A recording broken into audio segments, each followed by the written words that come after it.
Hello friends, again welcome you all.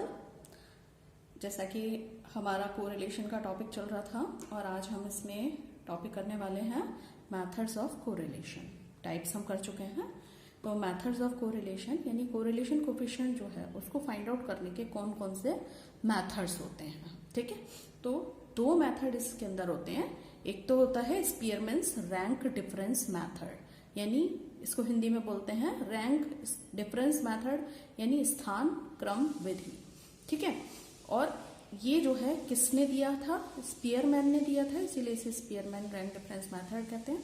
और एक आपका दूसरा मेथड है Karl Pearson's product moment method, यानी गुणन अघूर्ण विधि, जो कि किसके द्वारा दी गई है? कार्ल पियर्सन के द्वारा दी गई है। तो सबसे पहले हम बात करेंगे रैंक डिफरेंस मेथड के बारे में।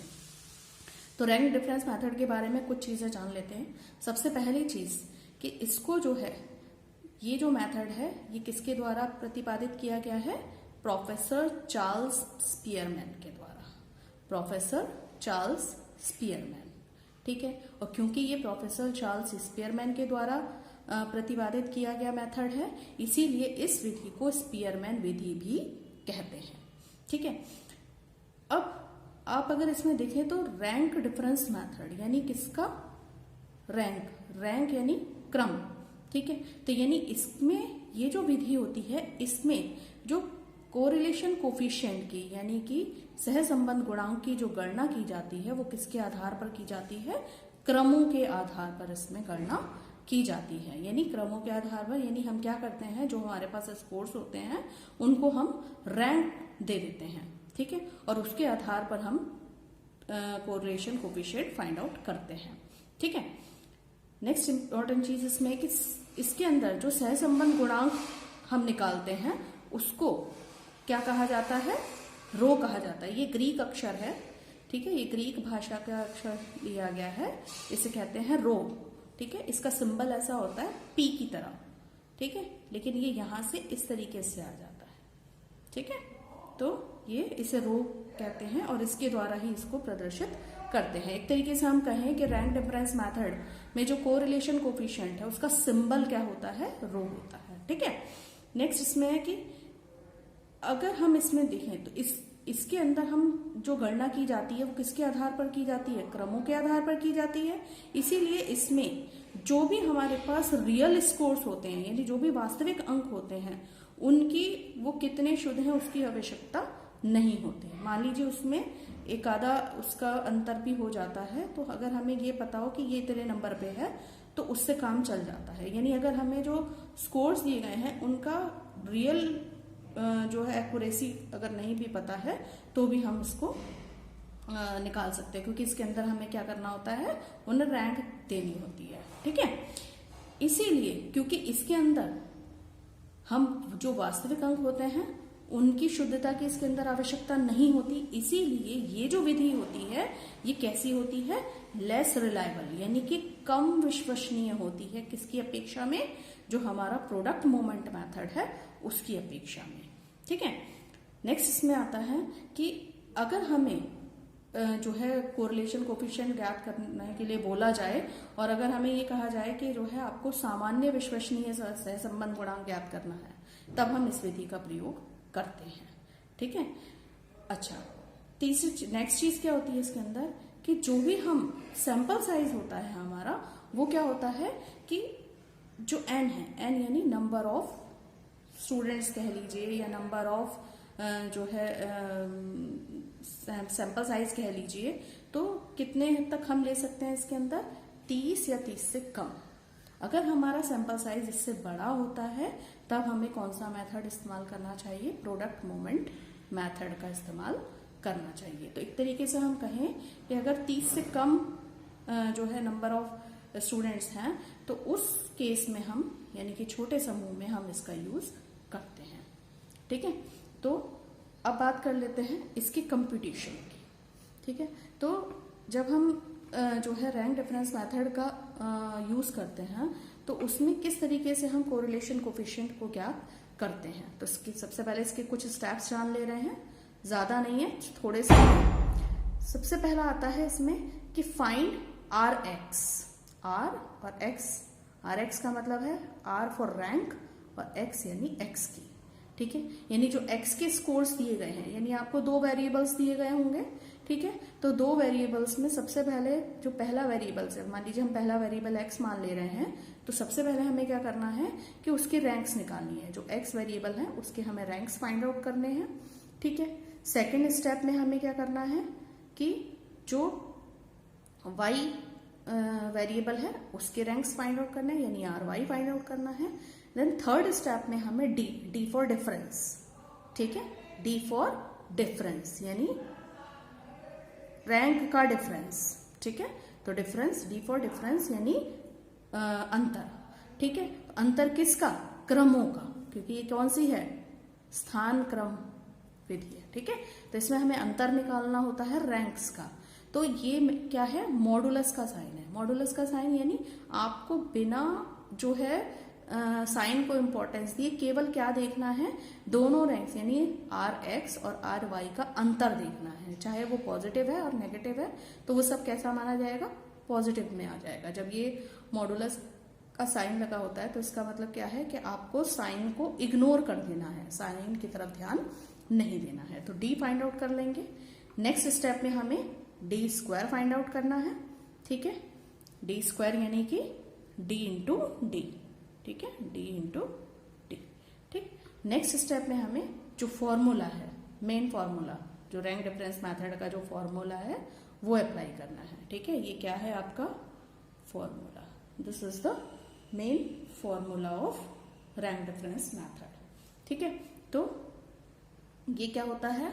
1 minus 6 summation of d square upon n और ब्रैकेट में एन स्क्वायर माइनस 1, ठीक है। एन क्या है? जितने नंबर ऑफ स्टूडेंट्स होंगे, ठीक।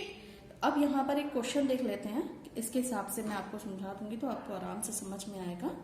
तो यहां पर देखेंगे आप कि आपको क्वेश्चन में इसी तरीके से दिया होगा कि कैलकुलेट करिए correlation coefficient by rank difference method बोला होगा, या फिर आपसे कहा जा सकता है कि कैलकुलेट करिए रो, ठीक है।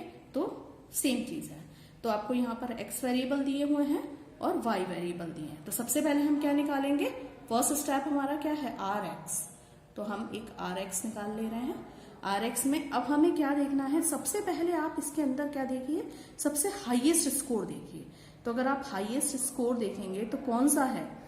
यहाँ पर 50, 53, 46, 48, 43, 44, 47, 54, 55, 49। तो सबसे पहला सबसे बड़ा स्कोर कौन सा है? 55। तो इसको हम दे देंगे रैंक 1, ठीक है।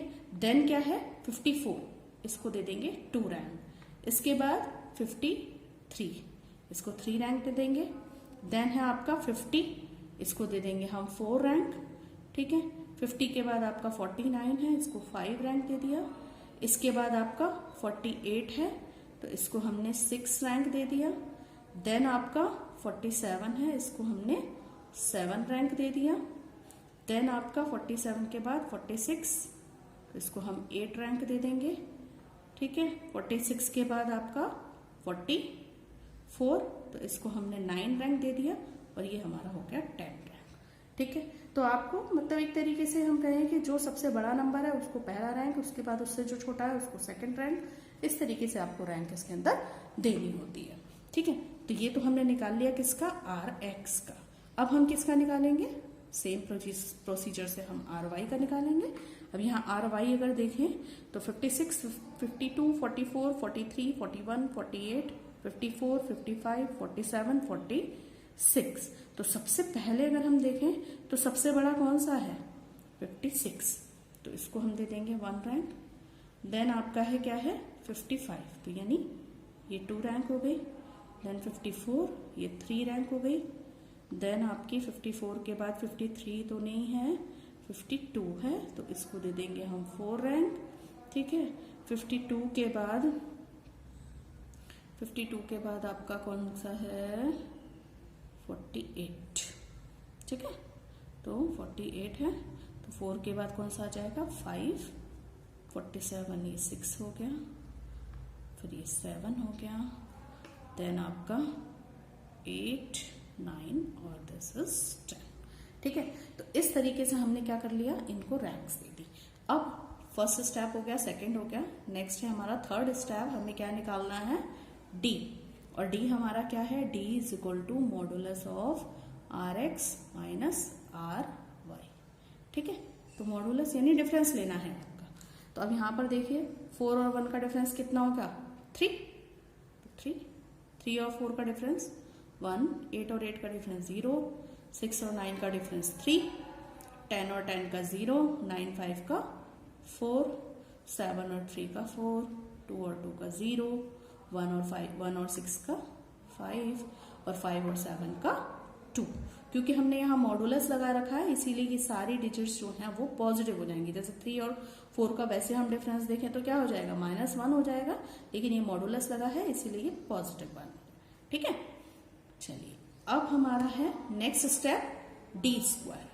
तो यहाँ पर हम निकालेंगे डी स्क्वायर, और डी स्क्वायर में क्या करना है, हमें इस डी को डी से ही मल्टीप्लाई, यानी कि 3 की 3 से। तो 3 3 जा 9, 1 1 जा 1, 0 0 जा 0, 3 3 जा 9, 0 इंटू 0, 4 इंटू 4 16, 4 का स्क्वायर 16, 0 25, 2 का स्क्वायर 4। ठीक है, अब हमें क्या करना है, फॉर्मूले अगर हम देखें तो यहाँ पर हमें क्या निकालना, समीशन डी स्क्वायर। तो यानी हम यहाँ पर क्या कर लेंगे, इसका टोटल कर लेंगे, समीशन डी स्क्वायर।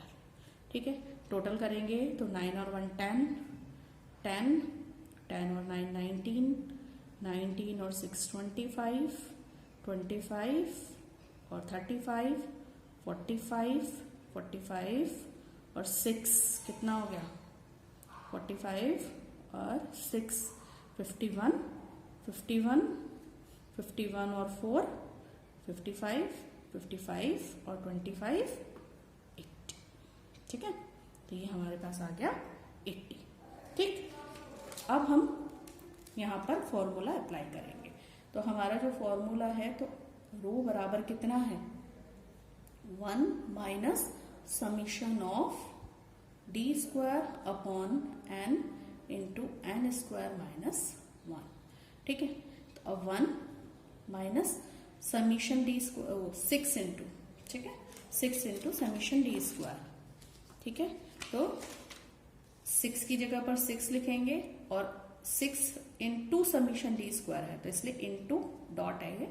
ठीक है, तो इंटू समीशन डी स्क्वायर हमारा कितना आया टोटल 80।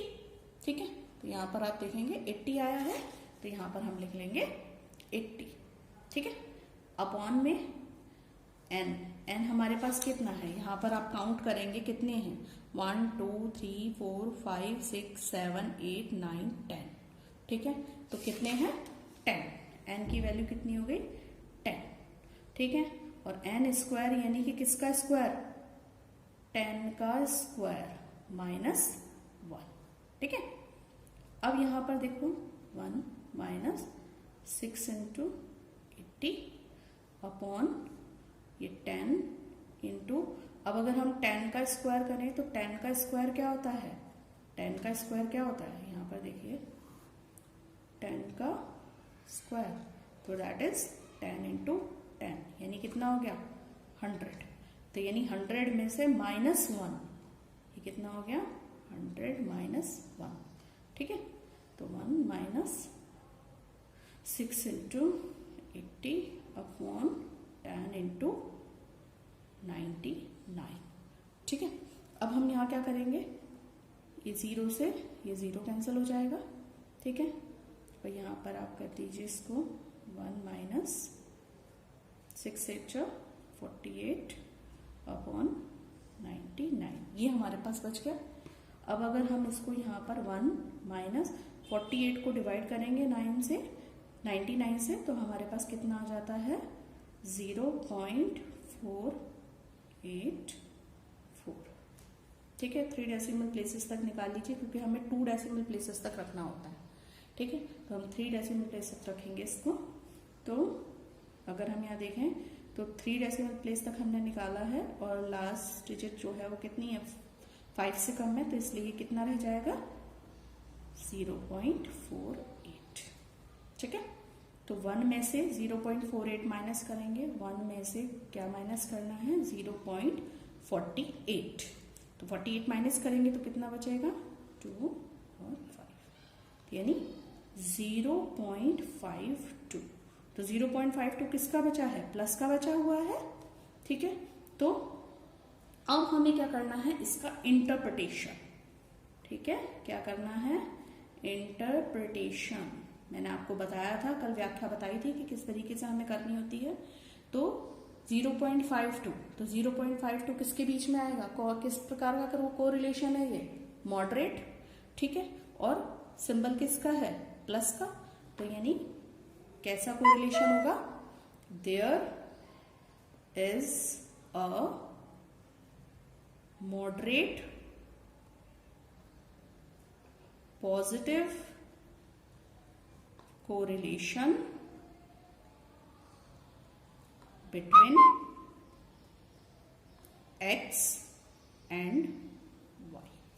ठीक है, ये आपका आंसर हो गया। तो इस तरीके से आप इसको इंटरप्रिटेशन कर सकते हैं। ठीक है, तो आशा है मुझे कि आपको ये समझ में आया होगा। तो इसके बेस पे आप जो है वो क्वेश्चंस ट्राई कीजिएगा, और कल मैं आपको इसमें कराऊंगी रैंक डिफरेंस मेथड में। अगर अब आप यहाँ पर अगर ध्यान दें तो इसमें कोई भी स्कोर जो है, x में भी हो चाहे y में भी हो, तो कोई भी स्कोर आपका रिपीट नहीं हो रहा है। तो इसलिए हमें रैंक हमने आराम से इसमें दे दी है। लेकिन ऐसा जरूरी नहीं होता है कि स्कोर्स सेम ना हो सकता है 2 बच्चे के स्कोर सेम भी हो सकते हैं। तो जब स्कोर सेम होते हैं तो उसमें जो हमें रैंक निकालनी होती है उसमें थोड़ा सा चेंज है। ठीक है, तो वो मैं आपको कल बताऊंगी कि अगर आपका स्कोर रिपीट हो रहा होता है तो उस केस में हम रैंक किस तरीके से निकालते हैं, और बाकी जो प्रोसीजर है वो आपका उसी तरीके का सेम रहता है। तो उसका क्वेश्चन मैं आपको कल कराऊंगी।